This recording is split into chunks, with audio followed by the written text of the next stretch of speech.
Voilà, donc ça c'était pour ceux qui voulaient comprendre l'IRM, c'est pas forcément nécessairement au programme, vous pouvez passer.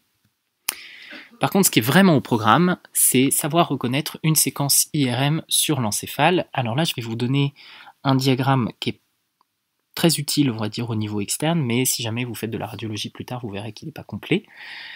Donc, pour reconnaître une séquence d'IRM encéphalique, le plus simple, c'est de commencer par regarder ce qui se passe autour du cerveau. En effet, si vous regardez l'enveloppe et la voûte crânienne, et que vous ne la voyez pas, et vous êtes sur une séquence qui va correspondre à une pondération T2 de basse résolution. Je vais vous expliquer ce qu'est une séquence T2 juste après.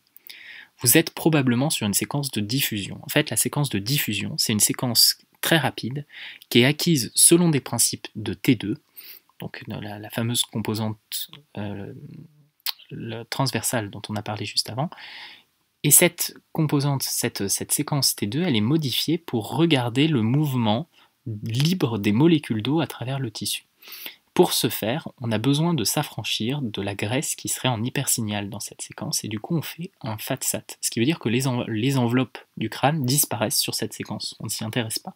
C'est un bon moyen de la repérer, c'est de voir que vous n'avez pas d'enveloppe cérébrale autour de votre cerveau, et pour vous en assurer, vous vérifiez quand même le contraste substance blanche, substance grise, qui sera un contraste T2, et c'est une séquence qui est plutôt moche. Donc voilà comment vous reconnaissez la diffusion. La diffusion mise à part, le raisonnement ce sera toujours le même, vous allez regarder le contraste substance blanche, substance grise. Si ce contraste est dit anatomique, c'est-à-dire que la substance blanche est en blanc et la substance grise est en grise, alors vous êtes sur une séquence pondérée T1. Et la question qu'il faut se poser, c'est est-ce que ce T1 est injecté? Pour ce faire, vous allez regarder les structures veineuses. Si celles-ci ne sont pas rehaussées, c'est-à-dire qu'elles sont noires, vous êtes sur un T1 sans injection. Si celles-ci sont blanches, vous êtes sur un T1 avec injection. Je vous demande juste de faire attention, en IRM, notamment sur les séquences T1, selon les paramètres qu'on utilise pour faire l'acquisition, les vaisseaux artériels peuvent apparaître en hypersignal. Je pense notamment à la séquence TOF, qui est une séquence qui permet de regarder la perméabilité des vaisseaux artériels sans injection de produit de contraste. Pour ce faire, on utilise une séquence T1 modifiée qui permet juste de voir les vaisseaux. Et du coup, le fait de voir les vaisseaux en blanc en IRM, au niveau artériel, ne vous permet pas d'affirmer que c'est une séquence injectée. Ce qui vous permet d'affirmer qu'elle est injectée, c'est si les structures veineuses ou méningées sont rehaussées par du contraste. Ça, c'est le seul signe qui vous permet de trancher. D'accord ? Si le contraste substance blanche-substance grise n'est pas anatomique, mais inversé, si la substance grise est en blanc et la substance blanche est en grise, vous êtes sur une séquence T2. Et il reste à savoir si c'est un T2 conventionnel. Pour ça, vous allez regarder le liquide céphalospinal.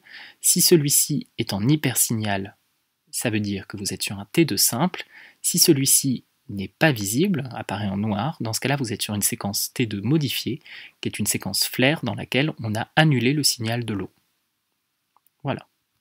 Donc si on fait un petit test ensemble, là vous avez plusieurs séquences IRM.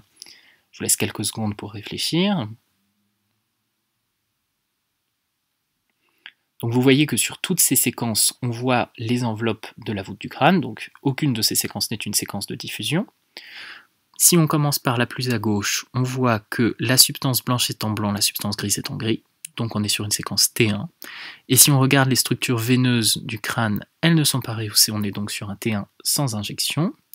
À côté, on est dans la même situation, sauf que les sinus veineux sont rehaussés, on est donc sur un T1 avec injection. À droite, on a l'inverse, c'est-à-dire qu'on a la substance grise qui est en blanc et la substance blanche qui est en grise, et on voit le liquide céphalospinal, donc on est sur une séquence T2 standard, et à plus à droite, on a à nouveau une pondération T2 où le blanc est en gris et le gris est en blanc, par contre vous ne voyez plus le liquide céphalospinal, donc vous êtes sur un T2 flair. On continue, sur cette séquence-ci, si on regarde attentivement, on ne voit plus déjà les structures, les enveloppes du crâne, et on voit que le cortex est en blanc, la substance blanche est en gris. C'est la fameuse séquence de diffusion, où vous êtes sur une pondération T2 modifiée, et on ne voit plus les enveloppes du crâne. Et enfin, je voulais terminer par cette séquence-ci, où vous êtes a priori sur une pondération T2, le gris est en blanc, le blanc est en gris. Par contre, je vous ai mis ici deux séquences T2, celle-ci c'est celle à laquelle j'ai fait référence plutôt en vous disant c'est le T2 standard, et celle-là j'aimerais vous faire remarquer d'abord que le contraste tissulaire est plus faible que sur une séquence T2 normale, c'est-à-dire qu'on voit moins bien les interfaces entre substance blanche et substance grise, et on voit par exemple ici un vide de signal qui n'a rien d'anatomique, qui correspond en fait à ce qu'on appelle de la susceptibilité magnétique. C'est les fameux T2 étoiles ou SWAN, S-W-A-N, qu'on va vous exposer en imagerie neurologique pour rechercher des saignements. C'est une imagerie T2 dans laquelle on est extrêmement sensible à tout ce qui va perturber le champ magnétique local, notamment le sang. Ce qui fait que pour reconnaître ces séquences T2 particulières, qui sont des séquences de susceptibilité, il faut que vous fassiez l'œil sur cette absence de contraste tissulaire de l'image par rapport à un T2 standard, et à ces fameuses distorsions vides de signal qui correspondent à des artefacts. D'accord ? On continue. On a fini avec les principes génériques de l'imagerie encéphalique et on va continuer avec quelques points sur la neuroanatomie. Alors je ne vais pas vous refaire toute la neuroanatomie, juste vous donner quelques messages importants. D'abord vous rappeler que le cerveau, sur cette magnifique image qui est libre de droit de Wikipédia, est séparé en plusieurs lobes, que le lobe frontal et le lobe pariétal sont séparés par le sillon central dont on va longuement parler, que le lobe temporal et le lobe frontal sont séparés par le sillon latéral, et qu'il n'y a pas de séparation anatomique entre lobe pariétal et lobe temporal à proprement parler. Qu'on séparera en neuroanatomie ce qui est sustentoriel de ce qui est sous-tentoriel en raison de l'existence d'un accolement des méninges au-dessus du cervelet qu'on appelle la tente du cervelet, et l'étage sous-tentoriel sera souvent siège de complications neurochirurgicales en raison du caractère extrêmement dangereux du regroupement de toutes les fibres de connexion du cerveau au reste du corps par le tronc cérébral, et du coup la présence d'un effet de masse dans la fosse postérieure met en danger directement la survie du patient en déconnectant l'encéphale du reste du corps. Voilà, donc lobe frontal, lobe pariétal séparé par le sillon central dont on va parler à présent. Et je vous montre ici une coupe axiale qui passe par le sommet de l'encéphale et je vous demande de retrouver le sillon central. Alors, soit vous avez l'astuce, on va dire un petit peu vulgaire si vous me permettez, de rechercher le signe de l'oméga inversé, c'est-à-dire que traditionnellement, et chez une partie importante de la population, le sillon central correspond à une forme d'oméga inversé sur sa partie axiale supérieure. Mais si vous voulez ne pas vous tromper, en particulier si jamais le patient n'a pas une anatomie modale ou qu'un processus fait masse et du coup modifie les rapports anatomiques, vous pouvez aussi réfléchir comme suit, à savoir que vous avez un sillon frontal supérieur qui ne varie pas ou peu entre les individus, qui est parallèle aux structures de la ligne médiane, que ce sillon frontal supérieur croise à sa partie la plus postérieure un sillon qui, pareil, ne varie que très peu, qu'est le sillon précentral, et le sillon qui est juste en arrière du sillon précentral, c'est du coup ce fameux sillon central. Pourquoi je vous en parle en disant que c'est important ? Ce sillon central, en plus de séparer le lobe frontal du lobe pariétal, sépare en avant l'aire motrice primaire, qui est le gyrus central, et en arrière l'aire sensitive primaire, qui est le gyrus post-central. Rappelez-vous également de la disposition somatotopique sur ces gyri, avec les pieds et les membres inférieurs qui sont sur une position paramédiale au niveau de ce gyrus, puis vous avez la face et la main qui se déroulent le long du cortex vers la latéralité. Ça aura son importance, notamment pour expliquer les différents symptômes des AVC. Alors on descend d'un niveau de coupe, on passe désormais en plein milieu des noyaux gris centraux. Les noyaux gris centraux, c'est d'abord le noyau codé, qui a une forme d'escargot enroulé autour du thalamus. Donc vous le coupez à deux endroits, sa partie postérieure est quasiment pas visible, par contre la tête du noyau codé est bien visible. En latéral, vous avez le putamen, qui encadre les globus pallidi, les globi pallidi, on va dire, ou les pallidums, c'est plus propre, et les pallidums et le putamen forment ensemble le noyau lenticulaire. Vous avez ensuite le thalamus, qui est cette structure-ci,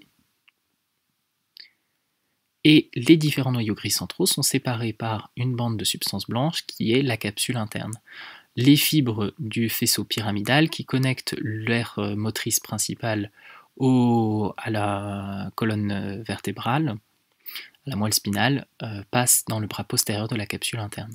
J'en profite pour rajouter l'existence d'un lobe dont on n'a pas parlé tout à l'heure parce qu'on était sur de l'anatomie de surface, qui est ce lobe-ci, qu'on appelle le lobe insulaire, et vous voyez qu'il est caché par un repli du lobe temporal et du lobe frontal.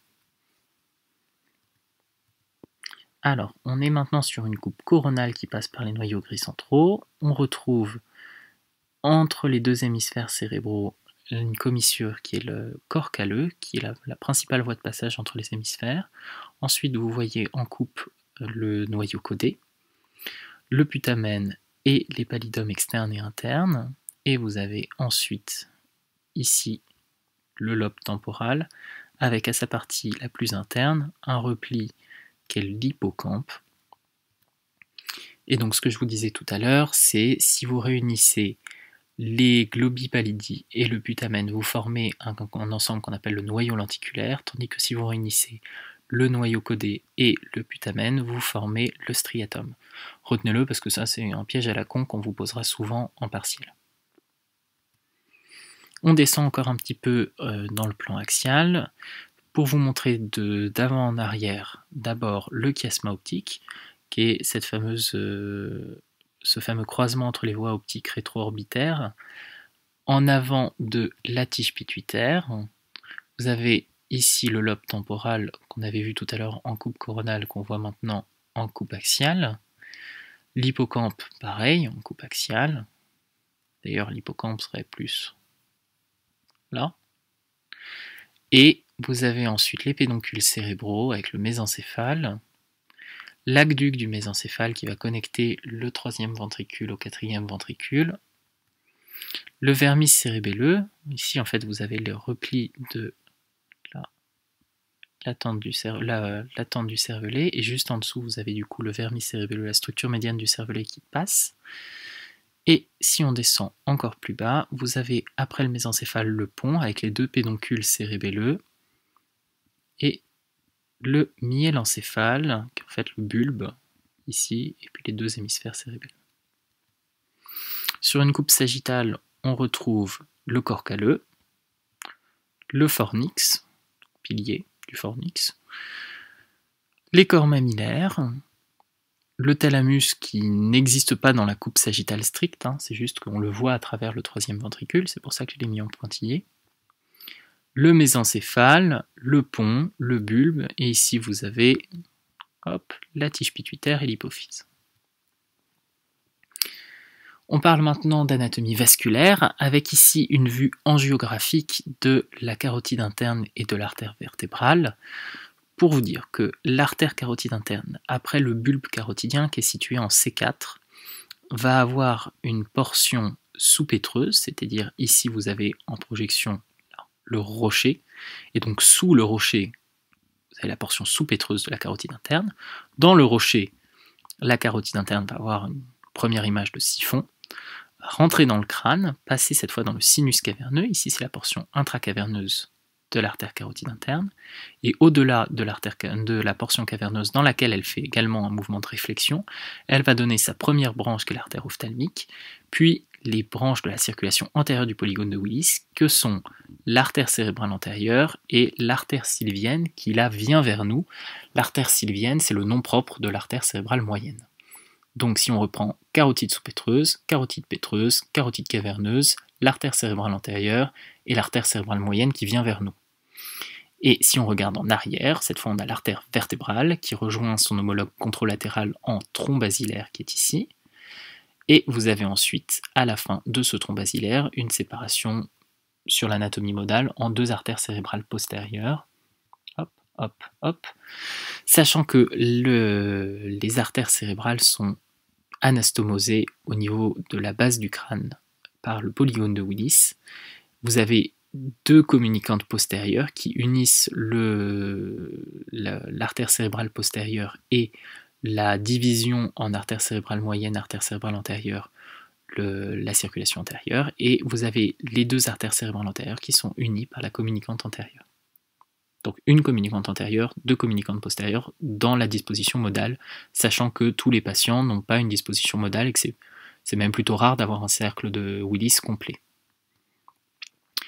Si on regarde par vue d'en dessous, vous retrouvez ici vos deux artères carotides internes, là vos artères cérébrales antérieures, ici on ne le voit pas mais vous avez la cérébrale, la communicante antérieure qui est ici, et après vous avez deux artères cérébrales antérieures qui partent en médiane autour du corps calleux, et vous avez sur les côtés, alors là on ne la voit pas parce qu'elle a été coupée, mais ici on la voit bien, l'artère cérébrale moyenne, avec ses différentes portions, d'abord une portion très horizontale qui est M1, puis un repli au-dessus du lobe insulaire qui est M2, et les différentes branches qui sont superficielles ensuite de l'artère cérébrale moyenne. Alors, un petit mot pour vous parler des structures veineuses qu'il faut aussi bien connaître.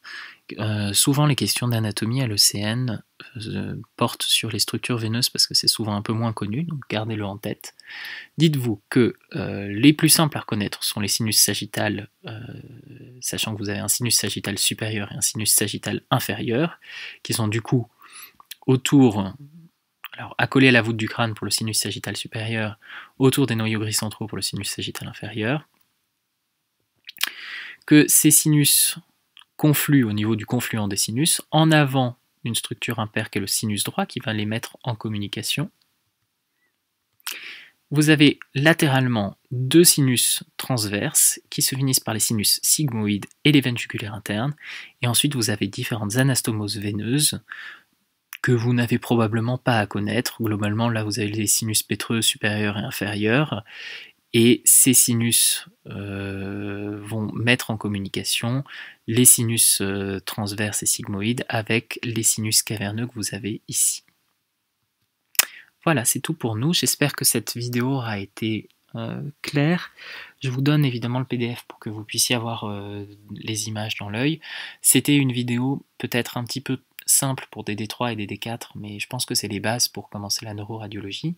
J'espère dans les jours qui viennent commencer un premier tour du coup de neuroradiologie avec vous. N'hésitez pas à me dire si c'était trop simple ou trop compliqué, si j'ai une voix trop ampoulée, si je parle pas assez fort. Tout ça, c'était vraiment une première vidéo, donc je suis ouvert à toutes les remarques. Et j'espère que ça vous plaira et je vous souhaite bon courage pendant le confinement. Voilà, à très bientôt à tous. Salut!